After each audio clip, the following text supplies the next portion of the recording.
Welcome to Jesus-Centric Life. I'm Donna. I'm here with Pastor Josh, and we're talking about the quiet ways God changes us. Yeah. Quiet is not a word that is usually used to define me. No. But it's, I think what we're looking at is the less dramatic spiritual moments and that quiet voice. Yeah. Do you believe our culture is drawn to the dramatic spiritual moments, or do you feel like they're drawn to the quiet, less dramatic moments?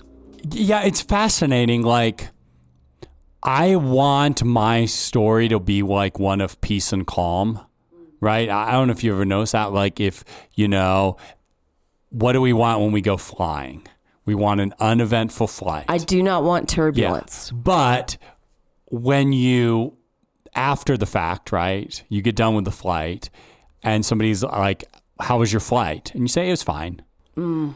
Rather than, let me tell you about it. Like this and this and this happened, right? That's the story we want to tell. And like we've got, we actually recorded it before today, but it's going to air after. We've got some kind of dramatic stories coming up for you guys. But I think like it's good to kind of, before we get to those, like talk about the fact that God does most of the formation through the mundane, ordinary, average situations, the things that maybe don't give you the testimony. Like you're not going to get on the podcast and share this testimony of, over the last 40 years, God's kind of taught me one little thing every day. And like, that's pretty cool where I am in faith now. I went up to the mountain and just sat there, but I never heard the voice of God. Yeah. We're not, nobody's going to listen to that podcast of, the little ways you grew over 40 years. But I think like even with the people we're going to talk to, like, the growth of God hasn't come just in those dramatic moments. It's come in those little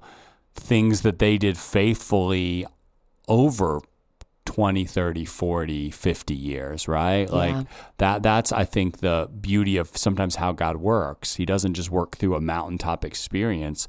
He works through the little things that he does on a daily basis. Yeah, both have their value. Oh, yeah, for sure. For sure. Yeah. So when we look at when we look at those dramatic spiritual moments, again, why does our culture seem to really gravitate to those? I think because they're interesting and fun. It's like people love drama, right? You're like, I don't like drama, but then watch the movies you watch the even action movies. Like they're fun because of the drama that exists in it. Like everybody loves drama.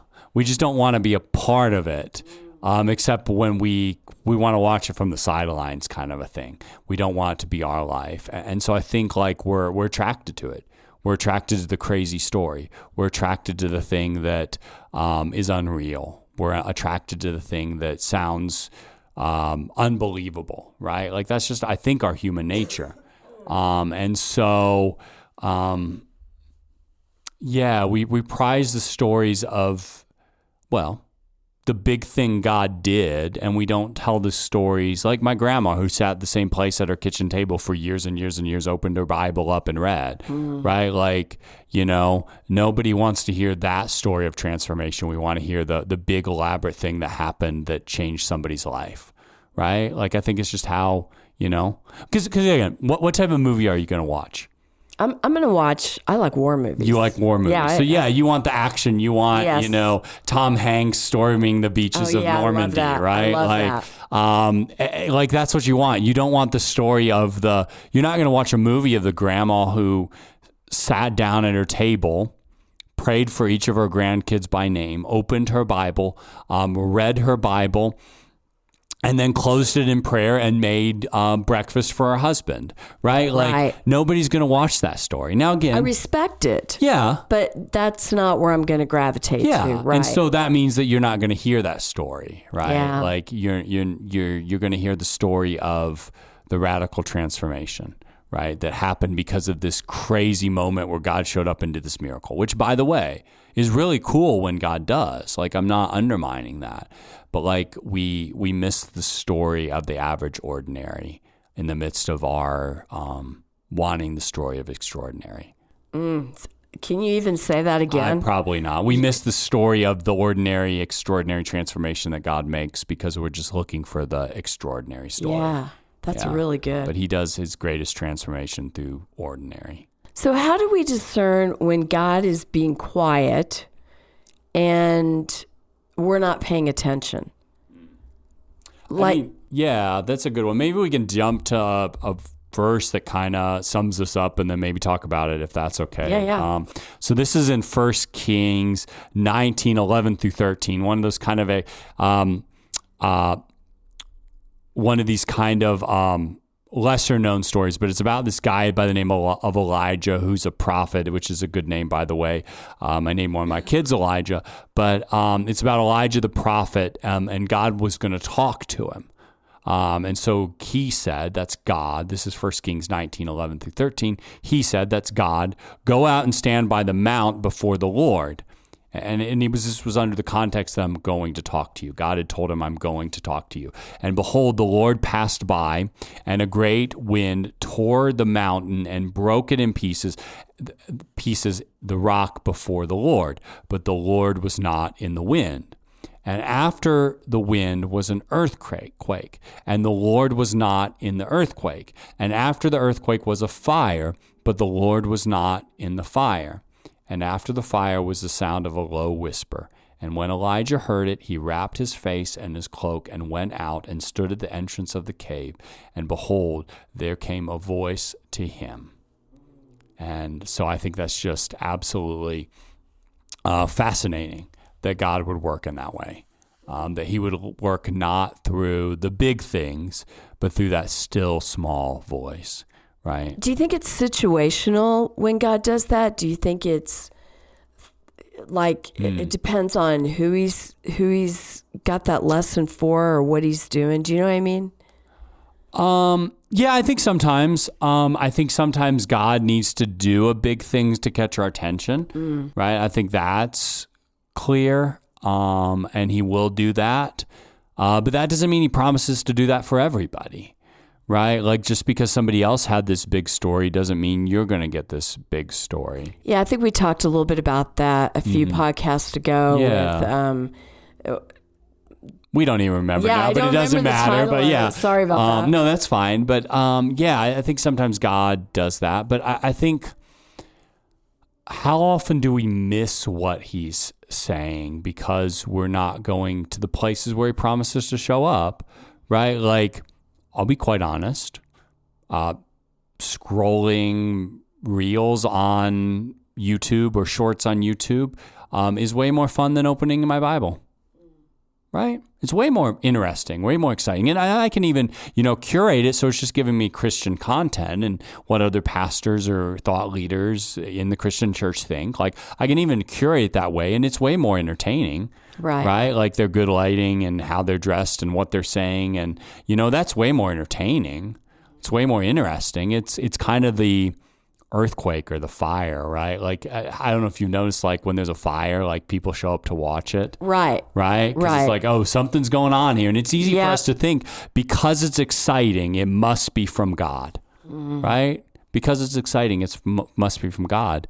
The still small voice isn't exciting. And I think sometimes like the analogy of the Bible versus shorts or reels or whatever is actually pretty telling. Like, it's way easier to sit there and scroll to the next video than it is to open God's word. But I think he works through that still small voice. And I think I don't want to undermine the Bible and say that it's small, but I think what I'm saying is I think sometimes we treat it like it is.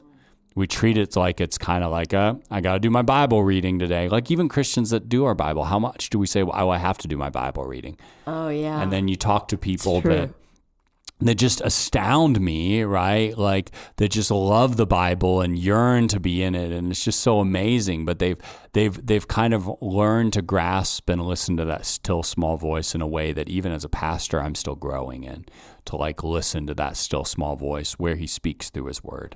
So I don't even know if this is really going to connect, but a few years ago, we saw in Asbury the revival that took place at that church, and that was a that was a really big way that Yeah. God spoke and moved in the hearts and the Yeah. minds of the people in that college town. And we saw it within other areas too, Yeah. that it kind of caught on, but it didn't last, right? Well, so that's the thing that I don't know. So it's like we talk, well, let's use the mission trip. Like we have this model of a Right. mission trip that's actually very important to us. And then they go on this mountaintop experience. They go on an adventure. They serve other people. They learn about Jesus. Right. And my thought process has always been the mission trip is valuable because of the people that we serve. Yes. It's valuable for the students if they stay engaged after. Right. If it helps them be a springboard for how do I gather on a weekly basis, and you did a the great job. importance of community, Right. all those things. Yeah, and so I think that's like just because the revival ended, just because the fire or the earthquake or the exciting thing ended, doesn't mean it's over. It's really the question of how does that big thing trickle down into, because it can go two places, right? It can go to Right. the place of, well, God worked this way, so I'm waiting for him to show up in this way again. Or it can go, God worked this way, so I'm going to learn to listen to his still small voice, right? So like back to the mission trip. Our students went on mission trips.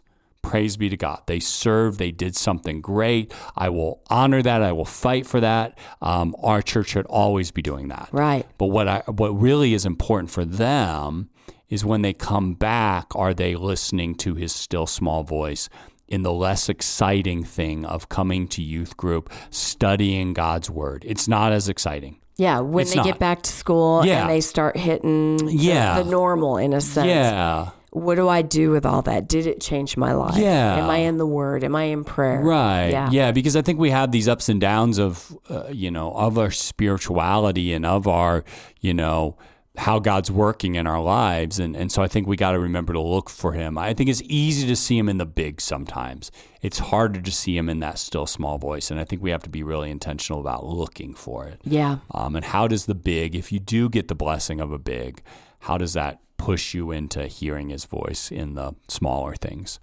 So how can someone stay faithful in a season where they don't feel like anything is changing? Yeah. I think go to the places where God promises to show up, right? Like he doesn't always promise the big. He doesn't always promise the mission trip that's right around the corner. He doesn't always promise the song and worship that's going to hit you, or the hymn that's going to carry on in your head, or the sermon that's going to kind of make you think about things and realize the grace of God at a deeper level. Like he doesn't always promise those things. But he promises that he's always working through other Christians, through his word, through being in worship, through receiving the sacraments, his son's body and blood, through baptism. Like, go to the places that he promises to show up. And I think a lot more change is going to happen over the years and years of doing that than the one big experience in your life. I think we Right. all probably, most Right. of us have one big experience in faith, at least one. Some of us have more, but God's shaping you and molding you way more in the everyday faithfulness versus the one big experience. I think the one big experience is a gift. Right. And it can be, I don't want to downplay it, but if if our faith is just based on that, that's where I get really concerned. And so if the one big experience matters to you, if it was important, how do you seek him on a daily basis? Not seek that experience again, but seek the God who loved you enough to bless you with that in order that you may seek his still and quiet voice. So whether it's something loud or something quiet, right? What happens if we neglect those spiritual disciplines on the other side of it? You talked about how it stokes the fire, but what can also happen if we're not in the Word and we're not in prayer and we're not in community? Yeah. And we get to the other side and go, well, that was cool, but now where's God? Yeah, and I think you just answered it. We get to the other side and we say, where's God? Because if you're just looking for God in the big, you're going to miss his everyday presence, right? You're going to miss him in scripture, in a friend, in an encouraging word, in a podcast, in a, you're going to miss him if you're just looking for him in the, I'll say it this way, in the fun and the exciting. Because there are things that are more exciting than others about your faith. Yeah. There are things in your faith that are more exciting than others. And I'm more concerned of your everyday faithfulness as a pastor than I am of you seeing God in the big, in the hard and in the good, right? Like, I think there's two sides of it. Like some of the big things, the mountaintop experiences, the memorable experiences, maybe not mountaintop, but memorable experiences we have, sometimes it's because things were really hard and God showed up. And sometimes it's because things were really good. And I think both sides miss God in the mundane, in the everyday life. In the messy middle. In the messy middle, yeah. We've done that before on Christmas, I think, yeah. Mm-hmm. Is it possible that the most important work God is doing in us is the part no one else will ever see? Like, if we look at this quiet side, it's not the thing that's going to put me on a podcast as a guest, right?